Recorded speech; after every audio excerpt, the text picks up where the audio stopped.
Comment vendre une formation à plus de 1 000 € sur Facebook Ads? Si vous faites de la publicité sur Facebook et Instagram et que vous essayez de vendre des formations, écoutez bien ce qui va suivre. Dans cette vidéo, je vais vous expliquer comment on a réussi à augmenter les revenus de notre client formateur de plus de 168% en 2024 grâce à Meta, mais aussi à augmenter son budget de plus de 50% tout en gardant une très forte rentabilité sur Facebook Ads. On parlera d'offres, de tunnels de vente, d'audience et évidemment de créatifs. L'idée, c'est que vous ayez le plus d'idées possible pour répliquer de votre côté. Avant d'aller plus loin, je me présente, Antoine Dalmas. Je travaille chez J7 Media, qui est une agence dédiée en Facebook Ads dont le seul objectif est de faire scaler les comptes de nos clients. Mais parlons de ce fameux client. L'annonceur du jour est un coach ou infopreneur dont son business consiste à vendre des formations dans son domaine qui est la cuisine. Parenthèse, les e-commerce qui m'écoutent, vous pouvez vous rendre directement au chapitre des tests si vous voulez avoir du contenu plus en rapport avec votre activité, même si je vous conseille quand même d'écouter tout le reste qui arrive. Avec notre client, en 2024, on doit répondre à 2 objectifs. Le premier, ne pas dépasser 10 € le coût par lead et faire exploser les ventes. Parce que 2023, c'était très différent. Si on regarde le bilan 2023, voici ce qu'on observe. Une coupure énorme des campagnes sur une partie de l'année parce que l'annonceur ne voulait plus dépenser en Facebook Ads. Preuve que le pacte de confiance était rompu avec la plateforme. Mais aussi un CPL quasiment jamais en dessous de 10 €, ce qu'on ne doit absolument pas réitérer. En gros, c'est un peu le barreau d'honneur pour le compte. En termes d'activité, le compte faisait uniquement la promotion de webinaires, c'est-à-dire une vidéo live ou enregistrée et les gens s'inscrivent pour la regarder. À la fin, une offre est faite et on croise les doigts pour que ça marche. Mais en 2024, donc l'année suivante, tout change. Pour tous les infopreneurs qui m'écoutent, c'est le moment d'être très attentif. Il existe un combo tunnel de vente et offre sur Facebook Ads qui fait des ravages dans ce secteur. Ce combo, on a eu le temps de bien le perfectionner en 2023 pour le proposer à l'annonceur début 2024. Ce combo n'est autre que le challenge. Le challenge, c'est tellement efficace que nous-mêmes en avons fait chez J7 Media et on l'a documenté complètement dans notre cours dans la J7 Academy. Bon, je vais en parler un petit peu plus tard. Pour faire très simple, ceux qui ne connaissent pas le challenge, voici l'explication. Vous offrez une transformation rapide et mesurable à votre audience, généralement autour des 7 jours. Par exemple, apprenez à cuisiner un plat par jour pendant 7 jours sans aucune compétence de cuistot. Ensuite, ce groupe va vous suivre sur toute la durée de ce challenge et va en grande partie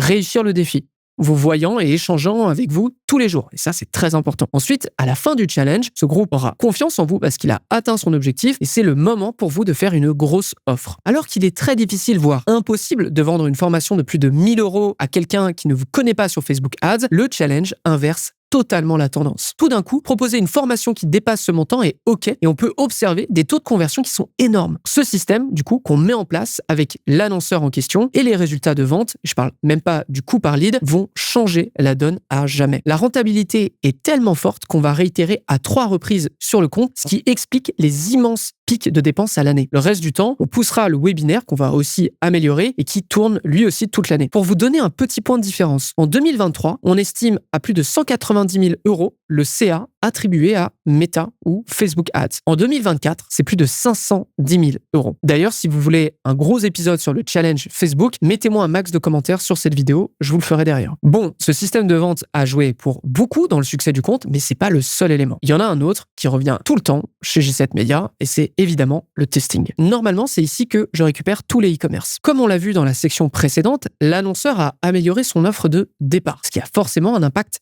énorme. Et c'est d'ailleurs ce qu'on expliquait dans notre vidéo masterclass que je vous laisse dans les notes de l'émission. L'offre est l'un des premiers éléments à tester sur Facebook Ads, bien avant des tests de rédaction, de tagline et autres déclinaisons. Mais comment réussit-on à ne pas dépasser les 10 € de coût par lead qui nous sont imposés par l'annonceur, même lorsque le budget est bien au-dessus de ce que le compte n'a jamais pu dépenser? C'est très simple, encore une fois, en testant un maximum. On va tester à de très nombreuses reprises et si je regarde le budget dédié à des campagnes de test, on tombe à plus de 11%, ce qui est très bien. Et là, je parle uniquement des campagnes absolument dédiées aux tests. Mais vous vous doutez bien que d'autres tests existent sur le compte, notamment sur des campagnes plus traditionnelles. Côté de créatif, et là, ça va intéresser tout le monde, on va trouver 3 concepts qui vont nous suivre tout au long de l'année. Et je suis certain que l'un des 3 concepts, vous ne le connaissez absolument pas. Premier concept, lifestyle. Ici, c'est très simple, puisque l'annonceur est dans le domaine de la cuisine, on va simplement montrer des images de plats ou montrer des images de l'annonceur en train de préparer des plats. Rien d'incroyable, mais ça fonctionne très très bien. Deuxième concept, les notes. Un grand classique sur Facebook Ads, l'idée étant de faire une capture d'écran de l'application Notes sur iPhone. On met beaucoup de texte et l'interface qui est familière pour n'importe qui, ne manquera pas d'attirer l'attention. Ce concept, ça nous suit depuis maintenant 2 ans sur pas mal d'annonceurs et je dois dire que ça marche toujours et à merveille. Et petit conseil, je vous encourage même à tester plus largement avec d'autres interfaces qui sont connues du grand public. C'est ce que j'ai pu moi-même tester avec J7 Media, comme vous pouvez le voir sur cette image, avec le calendrier, Google, des emails, des rappels, etc., etc. Mais passons au dernier, celui que vous ne connaissez pas. Troisième et dernier concept, l'article. Voici le fameux concept. On s'est inspiré des bannières qu'on peut retrouver sur des sites de presse ou de divertissement. L'idée est de montrer un visuel en rapport avec le domaine du client,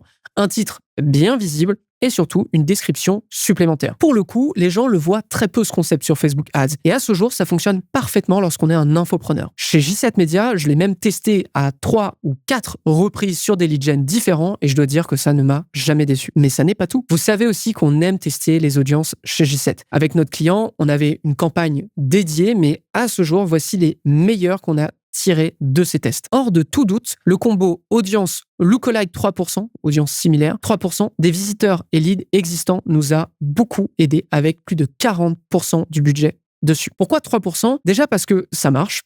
C'est déjà bien, mais aussi parce que ça donne un volume de départ correct, je trouve, avec 1,5 million d'utilisateurs possibles. Donc c'est plutôt pas mal pour démarrer. Parenthèse, si vous ne l'avez pas encore vu, je vous conseille d'aller regarder ma vidéo sur les dépenses de 2024 dans lequel justement on parle des audiences pour infopreneurs, e-commerce et surtout lead gen. C'est surtout le signe que cet outil, il fonctionne toujours pour Facebook Ads. Avoir un trafic et une base email qualifiée te permet d'aller chercher des gens susceptibles de convertir. Tout ne passe pas par une Advantage Plus, qu'on a testé d'ailleurs sans grand succès. Ensuite, nous avons l'audience broad, la fameuse. Donc, on cible large, sans critères d'intérêt et on laisse méta faire. C'est 10% de notre budget total et les résultats sont très bons à nouveau. Et pour terminer, comme vous pouvez le voir, des audiences d'intérêt en rapport avec l'annonceur. Maintenant, je vais répondre à l'une des questions qui revient le plus souvent à ce moment précis. Quelle est la structure qu'on doit utiliser pour faire des lancements de ce type, c'est-à-dire des lancements de challenge pour ensuite vendre des formations à plusieurs milliers d'euros. Mais avant d'y répondre, moi, j'ai une question à vous poser. Est-ce que vous avez envie de devenir meilleur sur Facebook Ads? Si c'est le cas, je ne peux que vous encourager à rejoindre la J7 Academy. La J7 Academy, c'est un écosystème dédié qui nous permet de former n'importe quel média buyer, qu'il soit débutant ou expert, ainsi le maintenir au plus haut niveau, que vous soyez en e-commerce, que vous soyez dans une agence, que vous soyez un lead gen, un infopreneur. Bref, on répond vraiment à peu près tous les besoins. L'idée est de vous proposer une plateforme de formation avec plus d'une centaine d'heures de cours qui correspondent à tous les sujets sur Facebook Ads et même en emailing. Accessoirement, on a aussi un groupe Slack qui vous permet d'échanger avec toute l'agence J7 Media, moi compris, pour répondre à toutes vos questions sur Facebook Ads.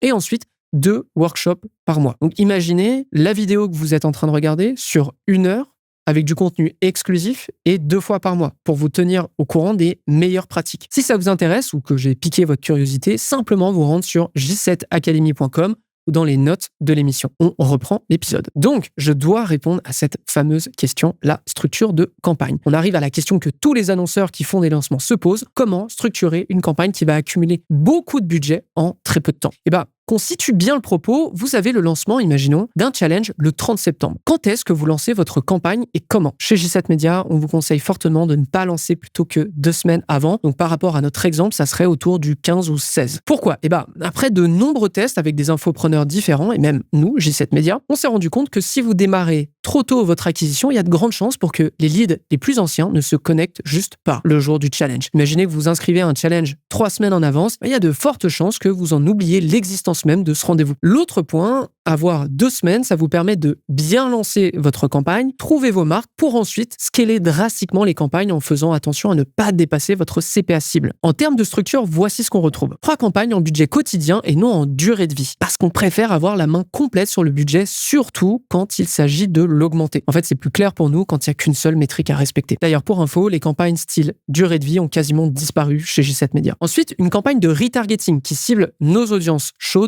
au complet, que ce soit les visiteurs, engagement page Facebook, engagement Instagram, etc. Il n'y a pas de limite de dépenses ici, tant que c'est moins cher que la campagne d'acquisition, on continue à dépenser plus. Et pour terminer, une campagne de test qui va, avec la meilleure audience du compte, tester des déclinaisons de nos meilleures publicités. Pour cette campagne, on est en budget au niveau des audiences car on cherche des réponses exactes, rien d'autre. Tant que vous respectez l'objectif fixé, vous pouvez augmenter le budget, quitte à ce que les derniers jours, si tout va bien, vous mettiez un énorme coup d'accélérateur sur vos meilleures audiences. Voilà, j'espère avoir répondu à votre question. On arrive à la fin de la vidéo et voici ce que vous pouvez surtout en retenir. L'offre est un facteur essentiel de réussite sur Facebook Ads. C'est indéniable, donc testez-la le plus rapidement possible. Ensuite, lorsqu'on veut vendre des produits chers, il faut adapter son offre, mais aussi son tunnel de vente. Le challenge est parfait si vous cherchez à vendre des formations qui dépassent les 1 000 € par exemple. Troisième point, tester est la meilleure solution pour être performant sur Facebook Ads. Il n'y a pas de débat. Et pour terminer, un lancement en 2 temps vous permet d'abord de stabiliser vos campagnes